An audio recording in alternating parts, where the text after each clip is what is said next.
Hello बच्चों, सभी को एक बार फिर से नमस्कार। और हम लोग कक्षा 12वीं चैप्टर नंबर 1 जो है संबंध एवं फलन, उसके अभ्यास प्रश्न कर रहे हैं। देखिए, एक सबसे पहले आपके सामने यहाँ पे सवाल है। सिद्ध कीजिए कि वास्तविक संख्याओं का समुच्चय में एक संबंध दिया जा रहा है। मतलब किसमें संबंध दिया जा रहा है? आर से आर में, है ना। तो इसको लिखा जाता है, आर जो है परिभाषित है आर से आर में। अब ये देखिए, यहाँ पर ये जो पहला आर है इसका मतलब है संबंध, और ये आर और ये आर, इन दोनों का मतलब है वास्तविक संख्याओं का समुच्चय यानी रियल नंबर।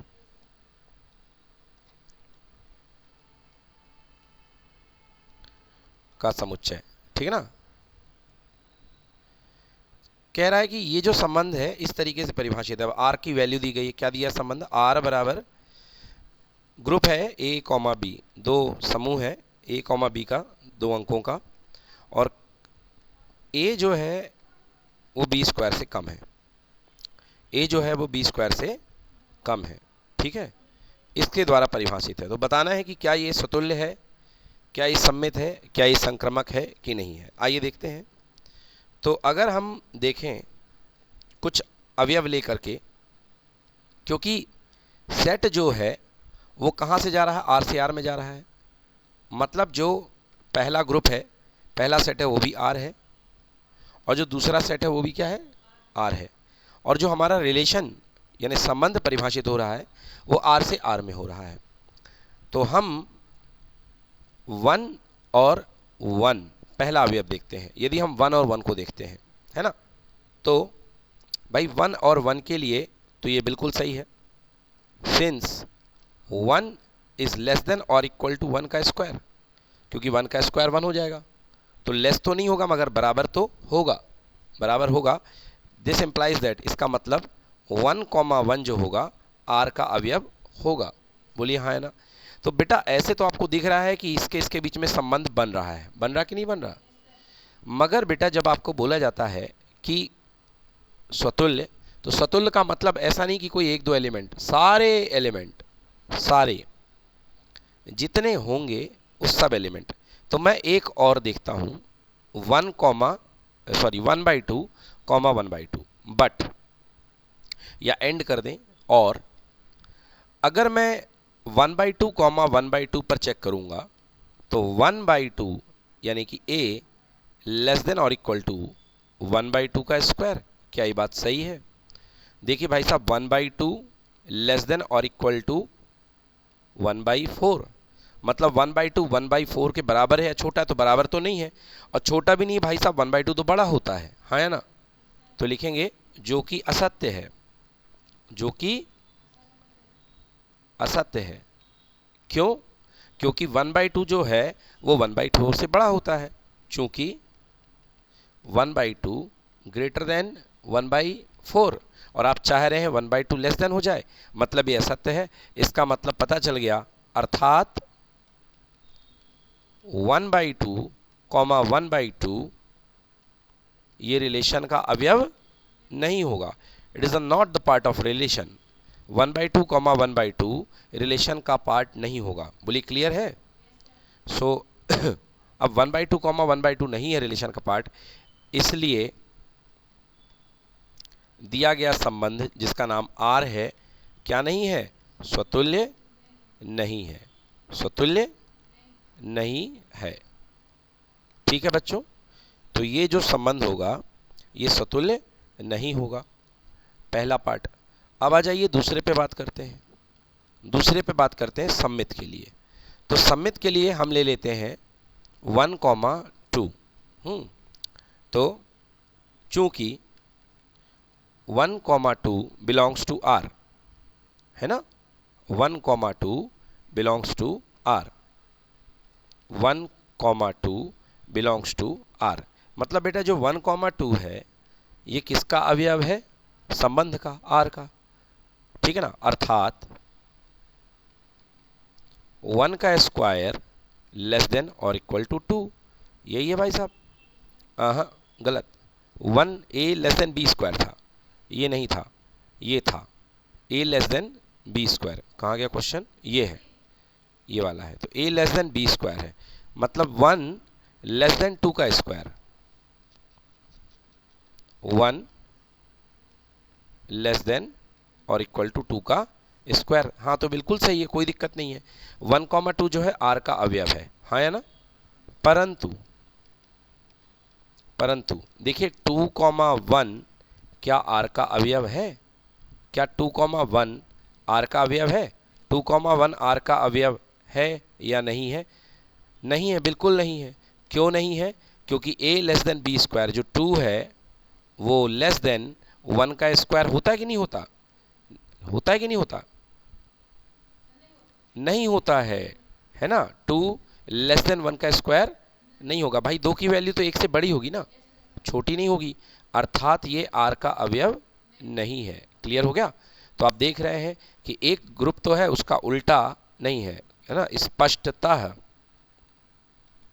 अब आप यहां अपनी बात लिख लें, यदि a, b belongs to r होने पर यह बात पता चलती है कि b, a does not belong to r, r का अवयव नहीं है, तो दिया गया संबंध r सम्मित बोलते ना, सम्मित नहीं होगा।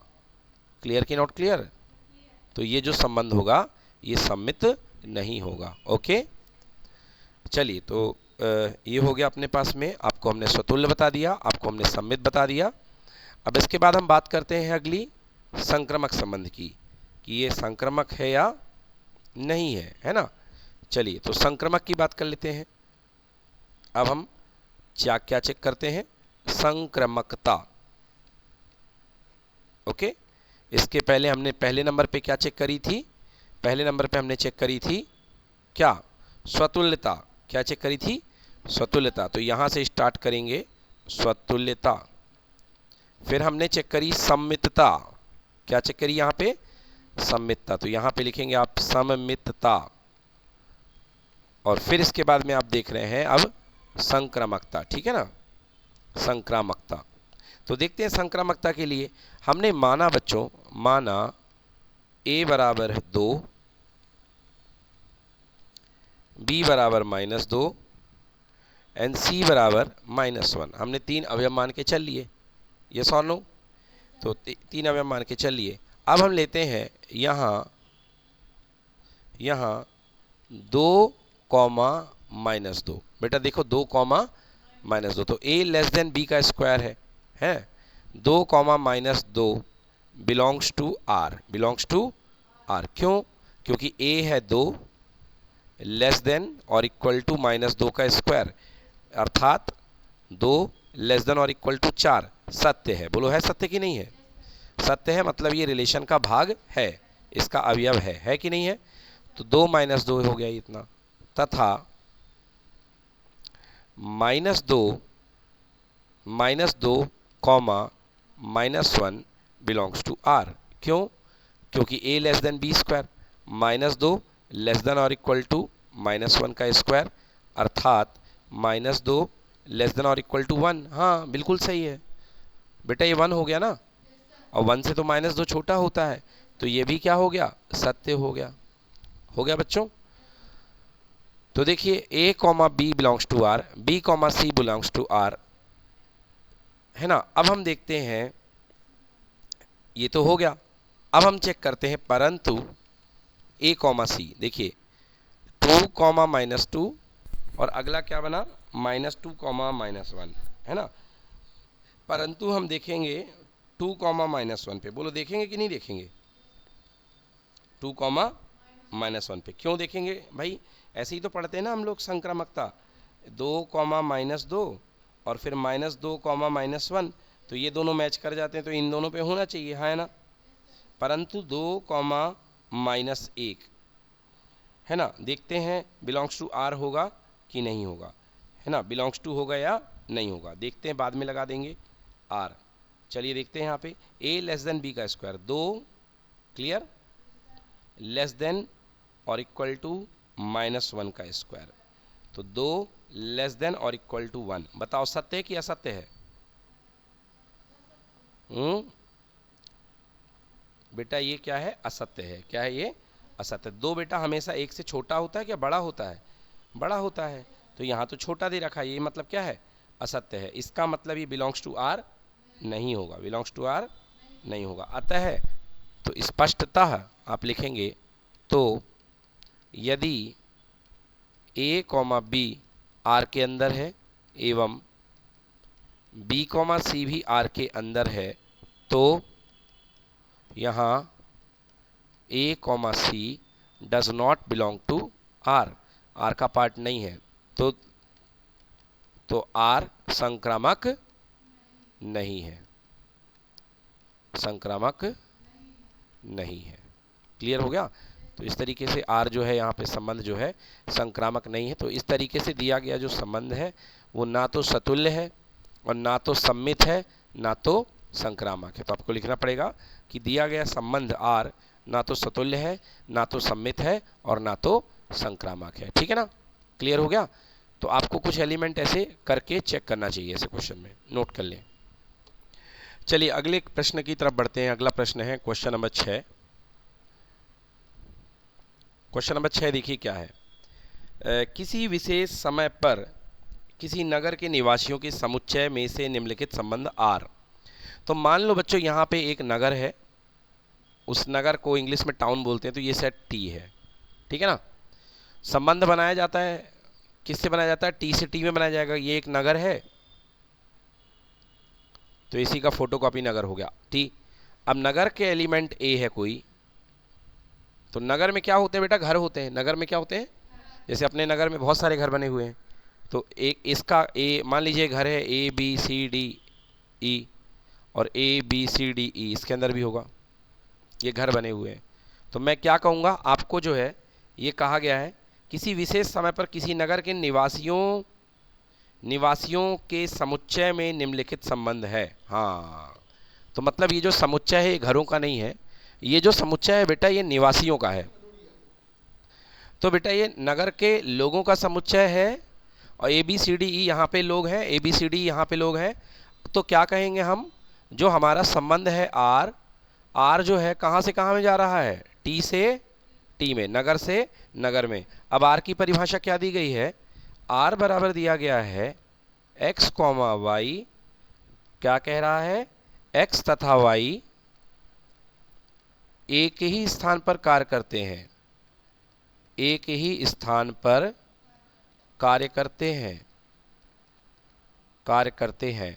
अब आपको बताना है कि क्या ये जो रिलेशन है, क्या ये संबंध जो है सम्मित होगा, स्वतुल्य होगा और संक्रामक होगा कि नहीं होगा। चलिए आइए देखते हैं। सबसे पहले हम चेक क्या करेंगे? स्वतुल्यता। क्या चेक करेंगे? स्वतुल्यता। तो मुझे बताइए कि अगर कोई बंदा ए है या कोई स्टूडेंट एक्स है, तो क्या एक्स कॉमा एक्स आर का अवयव होगा कि नहीं होगा? क्योंकि खुद का खुद के साथ, अगर कोई आदमी, मैं एक तरीके से ये मान लो कि इसी को तुम 2 बार ले लिए हो, तो अगर कोई एक फैक्ट्री में काम कर रहा तो वही तो उसी फैक्ट्री में होगा ना उस जगह, तो एक ही स्थान पे तो होगा। यस और नो? तो लिखेंगे अतः आर स्वतुल्य है। अतः आर क्या है? आर स्वतुल्य है। देखो ये परिस्थिति वाले क्वेश्चन है, इनमें दिमाग लगाना है, कोई मैथ नहीं लगनी इनमें, है ना? अब बात करते हैं सममितता। किसकी बात करते हैं? हाँ, सममितता में यदि मैं ले लेता हूँ 2 एलिमेंट है एक्स और वाई, मतलब 2 लोग हैं एक्स और वाई, वो एक ही फैक्ट्री में काम करते हैं, एक ही स्थान पर काम करते हैं, बिलोंग्स टू आर। तो मुझे बताओ, तो क्या वाई और एक्स भी एक ही स्थान पर काम करेंगे? बिल्कुल करेंगे भाई। आप पलट देंगे, उनके नाम आगे पीछे कर लेंगे, राम श्याम को श्याम राम बोल देंगे, तो उनके स्थान तो अलग नहीं हो जाएंगे, वो एक ही स्थान पर रहेंगे ना। तीसरा है ना, तो इसमें क्या लिखेंगे? अतः आर क्या होगा? सम्मित होगा। क्या होगा? बोलो क्लियर। अब यहां पर हम अपने स्कूल का उदाहरण ले लेते हैं, संक्रामकता। किसकी बात करते हैं? संक्रामकता। मान लो हमारे एक स्कूल में 2 लड़कियां हैं, 2 जोड़े हैं, एक है एक्स कॉमा वाई जो कि अपने विद्यालय में ही स्थान में काम करती हैं। बोलो है यस और नो? ये एक्स और वाई अपने विद्यालय में है, मतलब रिलेशन में है, तथा y और z भी रिलेशन का अवयव है। बोलो हाँ या ना? तो मुझे बताइए, क्या x और z भी इसी विद्यालय में होंगे कि नहीं होंगे? 100% होंगे। भाई जब x और y एक जगह काम कर रहे हैं, y और z भी उसी जगह काम कर रहे हैं, तो x और z भी उसी जगह काम करेंगे कि नहीं करेंगे? हाँ, तो अतः दिया गया संबंध R क्या होगा?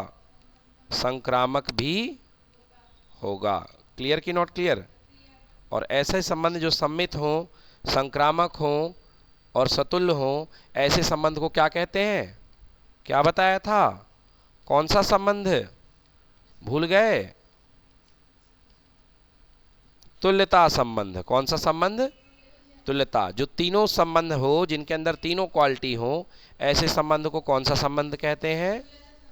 Yes, done. समझ में आ गया? तो बच्चों अब देखिए, अब हमारा अगला टॉपिक है जिसका नाम है संबंध। हमने पढ़ लिया। चैप्टर का नाम था संबंध एवं फलन। एवं फलन। तो बेटा अब हमें पढ़ना है फलन। तो अब हम पढ़ने वाले हैं फलन का मतलब क्या होता है। फलन का मतलब होता है नियम। फलन का मतलब क्या होता है? नियम। तो हम किस नियम की बात कर रहे हैं बच्चों? हम बात कर रहे हैं गणितीय नियम की। किस नियम की बात कर रहे हैं? हम गणितीय नियम की बात कर रहे हैं। ठीक है, हम गणितीय नियम की बात कर रहे हैं। अब जैसे गणितीय नियम क्या होता है, देखिए फलन और संबंध में क्या फ़र्क होता है। आपके पास ये सेट ए है और ये सेट बी है, ठीक है ना। आपको लास्ट ईयर बताया था कि जब ये आप यहाँ पे ऐसा लिखते हैं, ये ए है, ये बी है, जब आप संबंध लिखते हैं तो आप लिखते हैं कि आर परिभाषित है ए से बी में, ऐसा लिखते हैं ना। आर कहाँ से कहाँ परिभाषित है?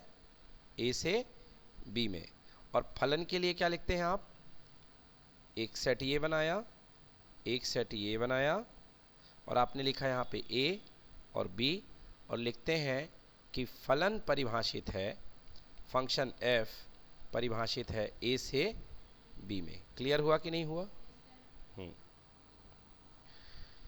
देखिए आपको याद होगा कि संबंध में, आपको याद होगा कि यदि हमने राम लिया था और हमने कहा था कि राम ने रावण को मारा और राम ने कुंभकर्ण को मारा, याद आया कि नहीं याद आया?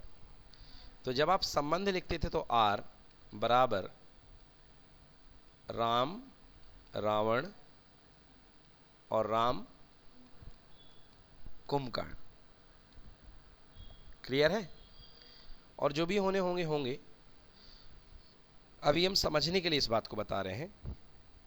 तो राम का कनेक्शन रावण से भी है और राम का कनेक्शन कुंभकर्ण से भी है। बोली क्लियर कि नॉट क्लियर? और हमने आपको बताया था कि संबंध तो कैसे भी हो सकते हैं, मगर फलन में ये चीज़ स्वीकार नहीं है।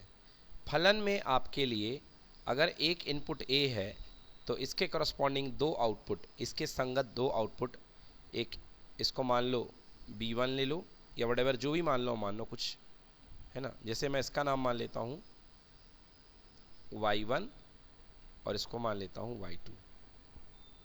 तो क्या ये चीज़ फलन के लिए संभव है? नहीं है। फलन के लिए ये बात संभव नहीं है। अगर आपको भूल गया हो तो मैंने बताया था कि बेटा कभी भी फलन पढ़ो तो यहाँ जो पहला सेट होता है जिससे आप इनपुट लेते हो, उसको बेटा मान लिया करो बच्चे। क्या मान लिया करो? और ये वाले सेट को माना करो पापा। मुझे बताइए, क्या एक बच्चे के दो पापा संभव है? नहीं। तो याद रखिए कि ये फलन नहीं है। फिलहाल आपके पास यदि मैं कहूँ कि क्या एक फंक्शन इस टाइप का परिभाषित हो जाएगा, एक फंक्शन f बराबर a comma y1 a comma y2, क्या ये फलन है? नहीं, ये फलन नहीं है। ये संबंध तो है मगर ये फलन नहीं है। तो ये इंट्रोडक्शन था आपको याद दिलाने के लिए कि संबंध क्या होता है और फलन क्या होता है। तो ये संबंध तो है मगर ये फलन नहीं है। तो फलन क्या होता है? फलन की परिभाषा लिख ले। फलन, एक फलन f इस प्रकार परिभाषित है a से लेके b में। ऐसा संबंध होता है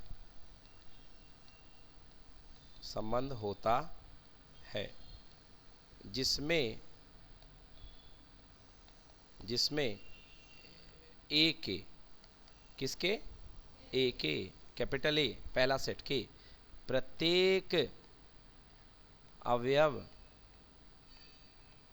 का संबंध बी के अद्वितीय या बी के केवल एक, बी के इकलौते, इकलौते को हिंदी में बोलते हैं अद्वितीय अवयव से होता है, अवयव से होता है। बोलिए क्लियर कि नॉट क्लियर? मतलब एक ही अवयव से होता है, दो से कनेक्ट नहीं होगा। तो समझिए, जैसे आपके पास ये सेट ए है, स्मॉल ए small B small C small D small ई,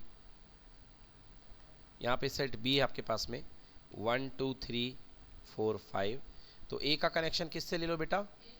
एक से। बी का किससे? दो से। सी का भी किससे? दो से ले लो। डी का 3 से ले लो और ई का किससे ले लो? 4 से ले लो। आप देखिए क्या ए के, क्योंकि ये बच्चे हैं, ए के सारे अवयव को हम क्या बोलते हैं? बच्चे। क्या बोलते हैं? अब जब ये बच्चे हैं तो इनके पापा एग्जिस्ट करेंगे कि नहीं करेंगे? बिल्कुल करेंगे। तो ये बच्चे हैं तो इनके पापा केवल एक होंगे। देख लो, तो ये बी के कितने पापा हैं? एक पापा है कि दो पापा हैं? एक ही है। सी के भी कितने हैं? एक। तो हर बेटे के एक पापा होंगे।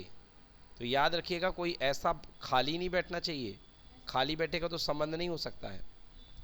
दूसरा, भाई यहाँ पे 1 2 3 4 पापा हैं और 5 पापा नहीं बना है, तो कोई बुराई वाली बात नहीं है। भाई 5 जो है वो कोडोमेन में तो है मगर रेंज में नहीं है। मैं आपको बताता हूँ। देखिए यहाँ पर यदि आप बात करेंगे प्रांत, प्रांत मतलब बोलो डोमेन, प्रांत मतलब डोमेन। तो डोमेन क्या होगा बेटा? ये जो पहला सेट होता है ना, ये पूरा का पूरा डोमेन होता है। इस सेट को क्या बोलते हैं? डोमेन। डोमेन यानी प्रांत, डोमेन यानी प्रांत। जो लोग भाग लेते हैं इनपुट में वो प्रांत है। तो डोमेन यहाँ बन जाएगा ए और डोमेन होगा A B C D E. Clear हुआ? अब देखो बेटा, सह प्रांत, सह प्रांत को हिंदी में बोलते हैं, इंग्लिश में बोलते हैं कोडोमेन। क्या बोलते हैं? कोडोमेन। क्या है यहाँ पे बेटा? बी है। क्या है यहाँ पे? बी है। बोलो 1 2 3 4। ठीक है, कोडोमेन बी हो गया 1 2 3 4 5। अब देखो बात करते हैं रेंज की। किसकी बात करते हैं? रेंज। हाँ, तो यहाँ पे कोडोमेन हो गया। कोडोमेन को क्या बोलते हैं बेटा? कोडोमेन को बोलते हैं परिसर। क्या बोलते हैं? परिसर। ठीक है, सॉरी, कोडोमेन को सह प्रांत बोलते हैं। बिल्कुल सही बात है। क्लियर हो गया? कोडोमेन को सह प्रांत बोलते हैं। अब आएगा रेंज। क्या आएगा? रेंज। रेंज को बोलते हैं परिसर, परिसर भी बोलते हैं या परास भी बोलते हैं। ठीक है बेटा? हाँ, परिसर या परास। तो देखो, ये देखो रेंज में, रेंज मतलब वो है जिन पे निशाना लगा है, जो जो पापा बन गए हैं। तो 1 पापा बना, 2 पापा बना, 3 बना और 4 बना, बट 5 नहीं बना। तो इसमें रेंज में केवल कौन कौन आएंगे? 1 2 3 4। क्लियर हुआ कि नहीं हुआ? अब हमें पढ़ना है कि फलन के प्रकार कितने होते हैं, कि फलन कितने प्रकार का हुआ करता है। तो हमारा टॉपिक है बच्चों फलन के प्रकार। फलन के प्रकार, कि बेटा फलन कितने प्रकार का होता है, फलन के प्रकार। तो हम कल पढ़ाएंगे बेटा फलन जो होते हैं। बेटा आपको पढ़ना है, सबसे पहले टाइप का फलन है जिसका नाम है एकैकी। क्या नाम है बेटा? एकैकी फलन। इसे इंग्लिश में बोलते हैं 1-1 फंक्शन। क्या बोलते हैं? 1-1। ठीक है ना? 1-1 बोलते हैं, या इसे इंग्लिश में इंजेक्टिव भी कहते हैं, इंजेक्टिव फंक्शन। ओके। सेकंड बेटा, दूसरा फलन हमको पढ़ना है आच्छादक फलन। क्या पढ़ना है? आच्छादक फलन। इंग्लिश में से बोलते हैं ऑनटू फंक्शन। क्या बोलते हैं? ऑनटू फंक्शन या सर्जेक्टिव फंक्शन। लास्ट हम पढ़ेंगे कल तीसरे टाइप का फलन जिसका नाम है एकैकी आच्छादक। क्या नाम है? एकैकी आच्छादक। ठीक है, यहाँ पे चा की मात्रा है। एकैकी आच्छादक। एकैकी आच्छादक को इंग्लिश में बोलते हैं 1 1 ऑन टू। 1 1 on to. ठीक है, तो कल हम पढ़ेंगे फलन के प्रकार। ठीक है, तो आज आप लोग ये एक्सरसाइज करके आइए जो मैंने बताया रिलेशन की, संबंध की, और कल हम लोग पढ़ेंगे फलन के प्रकार। धन्यवाद।